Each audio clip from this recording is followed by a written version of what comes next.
Salut à toi, aujourd'hui je vais t'expliquer la différence entre l'intensité et le volume et l'impact que ça peut avoir sur ton évolution. Car si tu ne maîtrises ni l'un ni l'autre, pour structurer ton programme et optimiser ta transformation, tu vas avoir beaucoup de mal. Et d'autant plus si tu es maigre depuis des années et que tu ne vois aucune évolution sur ton physique. Alors reste bien jusqu'à la fin de cette vidéo parce que je vais t'expliquer la différence entre les deux et surtout je vais te donner deux méthodes que tu vas pouvoir utiliser dès ta prochaine séance. Crois-moi que tu verras la différence et surtout qu'elles sont extrêmement simples à mettre en place. Maintenant que je t'ai expliqué l'intérêt de cette vidéo, on va pouvoir commencer. Tout d'abord, je vais t'expliquer le volume. Je sais, c'est à droite, mais ça va être le plus rapide à t'expliquer. Le volume est impacté par deux choses. Petit trait, le volume est impacté par le nombre de séries. Le nombre de répétitions. Ok? Ça, c'est les premières choses que tu dois comprendre. Le nombre de séries, par exemple, 4 séries, nombre de répétitions, 10. Globalement, évidemment, ça nous donne un 4 fois 10 répétitions, soit 40 répétitions au total. Ça correspond au volume sur un exercice défini. En prenant l'exemple d'un exercice type développé couché, c'est que ton volume doit évoluer. Mais il ne va pas évoluer éternellement. Tu fais un seul développé couché par semaine. Tu commences par exemple avec une fourchette, on va dire, type hypertrophie de base, vraiment basique, hein, entre guillemets, 4 x 8 à 12 répétitions. Tu vas commencer par faire ta première semaine avec un 4 x 8, la seconde, un 4 x 9, ensuite 4 x 11 et ensuite 4 x 12. Là, tu as fait augmenter ton volume à chaque semaine d'entraînement, d'accord? C'est un principe de base. Être capable de savoir quelle charge tu as utilisée et de définir une charge qui va te permettre de faire augmenter ton volume semaine après semaine. On est sur une surcharge progressive impactée par le volume. 4 x 8, 4 x 9, 4 x 10, 4 x 11, 4 x 12. Tu prends une charge définie et tu augmentes le nombre de répétitions chaque semaine. Globalement, pour pas t'embrouiller, retiens simplement ça. Ok? Tu dois être capable de pouvoir traquer et de savoir combien de répétitions et de séries tu as fait sur un exercice. C'est pour ça que c'est important d'avoir une structure, un programme. C'est comme ça que tu fais évoluer ton physique et surtout, évidemment, tes charges, ok? Mais on va venir justement à la charge parce qu'on va passer à l'intensité tout de suite. Va être impacté par, là, je vais vous mettre un petit 1 et un petit 2, voilà, pour le volume. Donc l'intensité va être impactée en premier par la charge. Enfin, en premier, non, il n'y a pas réellement d'ordre en réalité, mais bon, on va dire que ça va être le premier point qu'on va aborder, d'accord?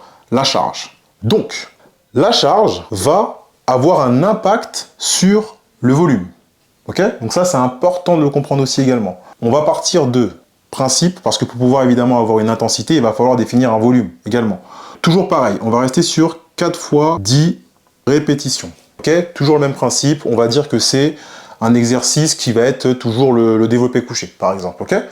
Donc là, tu dois faire 4 fois 10 répétitions avec une charge définie. Donc la charge qu'on va définir ensemble, ça va être, pareil, 60 kg, ok? Tu fais ton 4 fois 10 à 60 kg.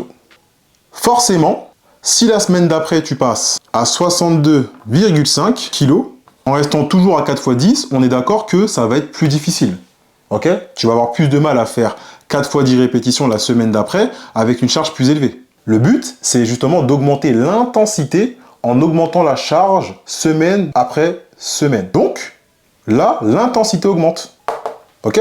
La semaine d'après, pareil, tu peux passer à 65 et ainsi de suite. Donc, l'intensité retient que ça va être impacté par la charge. Le volume va être impacté par le nombre de séries et de répétitions. Mais les deux sont liés.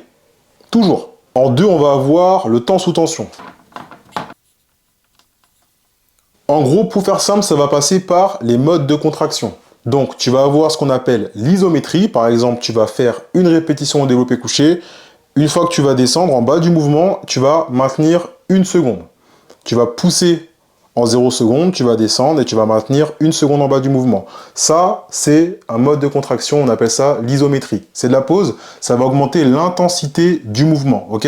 Ça va être généralement utilisé pour te renforcer sur une zone précise du mouvement, ok? À un endroit généralement où tu es faible. Généralement, au développé couché, là où on est plus faible, c'est en bas du mouvement, ok? Donc après, ça va dépendre, ça peut être utilisé pour différentes raisons, mais globalement, ça sert à ça. Ensuite, on va avoir ce qu'on appelle l'excentrique.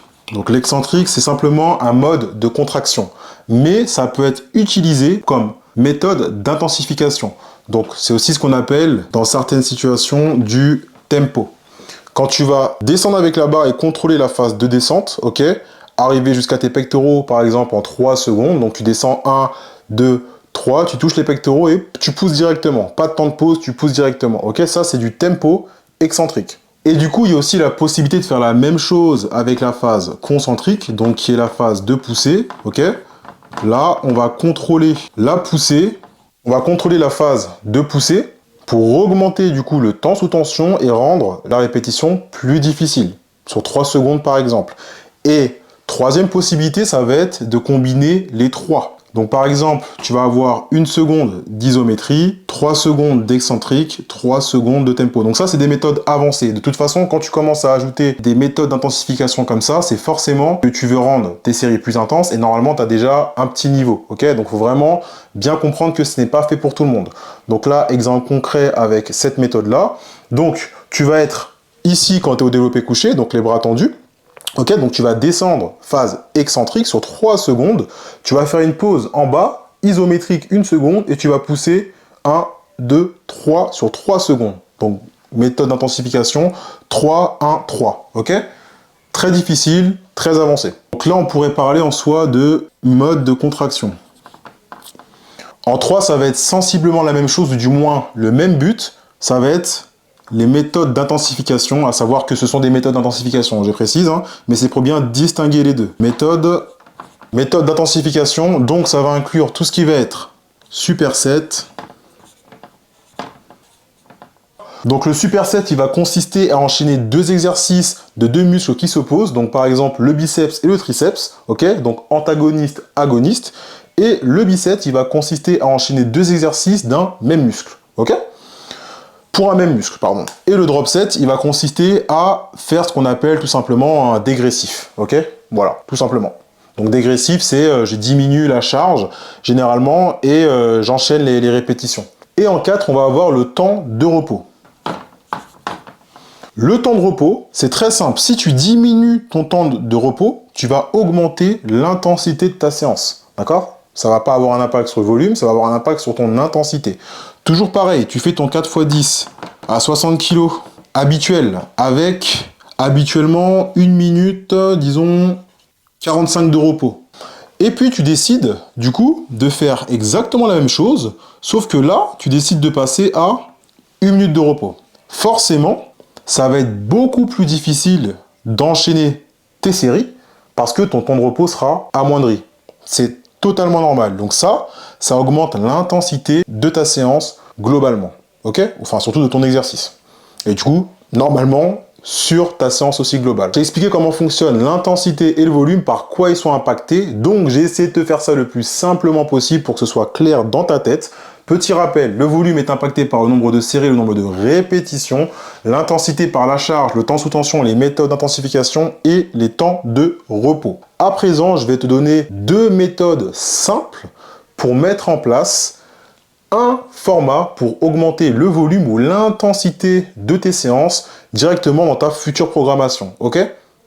C'est parti. Ok, donc là, j'ai complété le tableau, je vais t'expliquer ça tout de suite. Pour cette méthode-là, on a augmenté le volume, donc le nombre de répétitions par série sur 5 semaines avec une charge qui est restée la même. Ici, ce qui s'est passé, c'est qu'on a augmenté la charge, donc l'intensité, mais on a diminué le volume. Ça, c'est une méthode plutôt, je dirais, intermédiaire à avancée. Au début, ça peut fonctionner, mais je pense que c'est un petit peu difficile. Généralement, j'utilise plutôt cette méthode-là, personnellement pour mes coachés. Et ensuite, lorsqu'ils commencent à passer à un certain niveau, on commence à augmenter vraiment la charge pour aller chercher justement des progrès au niveau de la force, entre guillemets. Ok, c'est pas le plus optimal pour la force. Il y a plusieurs façons d'améliorer sa force, mais c'est pas le but dans cette vidéo. Et surtout, les méthodes que je te montre là, c'est des méthodes, on va dire, assez généralistes que tu pourras appliquer assez rapidement et facilement sur tes exercices polyarticulaires. Pour les exercices d'isolation, après je vais revenir là-dessus, ça va être plutôt impacté par la RPE, qui est une échelle de difficulté. Ok ?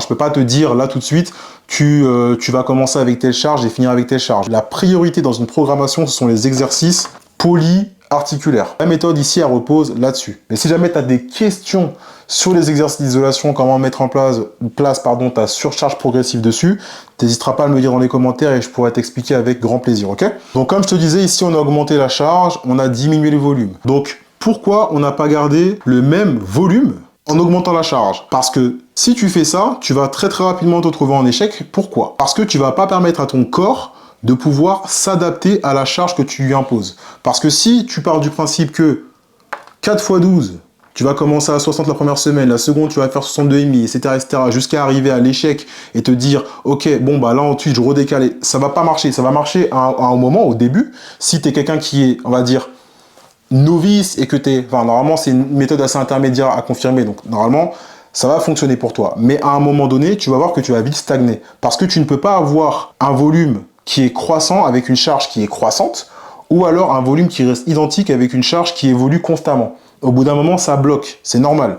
Tu vois, c'est comme si là, admettons, je te disais, là on est à 62,5 et puis ici, tu vois, on passe à 13. 13 répétitions. Et puis là, on passe à, allez hop, 14, ok? Et puis là, du coup, on passe à 15, ok? Là, j'ai décidé du coup d'augmenter le volume et en plus la charge. Et ben là, tu te doutes bien que très vite, je vais me cramer, que ce soit nerveusement, physiquement. Parce que tu ne dois pas, c'est pas conseillé, et surtout ce n'est pas optimal, d'augmenter le volume et l'intensité en même temps. C'est soit tu augmentes l'un, soit tu augmentes l'autre. Mais les deux en même temps, c'est pas du tout optimal. Donc cette méthode-là, elle est plutôt intéressante pour les personnes débutantes parce que ça va leur permettre d'accumuler beaucoup de volume, d'apprendre à maîtriser un mouvement, ok, et puis surtout de créer des adaptations, ok. Ici, ça va être plutôt avancé parce qu'on va jouer sur la charge principalement, on va diminuer le volume. Donc, plus le volume diminue, plus l'intensité augmente, et ça c'est plutôt optimal pour des personnes, comme je disais, intermédiaires à avancées. Donc à toi de faire le choix qui convient le mieux par rapport à ton niveau, et si jamais tu as des questions, tu n'hésites pas. Je tiens à préciser qu'il n'y a pas que ces deux méthodes-là, loin de là, ce sont des méthodes vraiment simples à appliquer, il y a plein de méthodes différentes. Moi, personnellement, j'utilise aucune de ces deux méthodes-là par rapport à mon niveau actuel, hein, pas parce que j'ai un niveau de fou, mais tout simplement parce que c'est plus adapté pour moi. Par rapport à mes objectifs sportifs, ce n'est plus adapté pour moi, ce format-là. Tu vois, par exemple, si tu fais 3-4 développés couchés par semaine, ce sera pas forcément optimal d'utiliser l'une des deux méthodes qu'il y a ici. Tu vois ce que je veux dire? Ça va être à toi de voir qu'est-ce qui est le plus optimal pour toi par rapport à ton niveau, par rapport à tes objectifs. Donc c'est pour ça que ça demande quand même certaines connaissances et que ce n'est pas forcément très simple de mettre en place un programme complet tout seul. Donc si jamais tu as des questions, des hésitations, des choses qui ne sont pas claires pour toi, n'hésite surtout pas à me contacter. On arrive à la fin de cette vidéo, j'espère que tu auras mieux compris qu'est-ce que l'intensité et le volume et surtout que ces deux méthodes te seront utiles pour tes prochaines séances de musculation. Si tu es un homme maigre qui a entre 25 et 40 ans, n'hésite pas à m'envoyer un message et à prendre rendez-vous sur le lien Calendly que tu retrouveras en bio. Ensemble, on fera un bilan complet sur ta situation, on essaiera de comprendre qu'est-ce qui te bloque et potentiellement on pourra travailler ensemble pour te permettre de pouvoir passer un step énorme dans ta transformation physique et atteindre les plus 10 kg en moins de 6 mois. Force!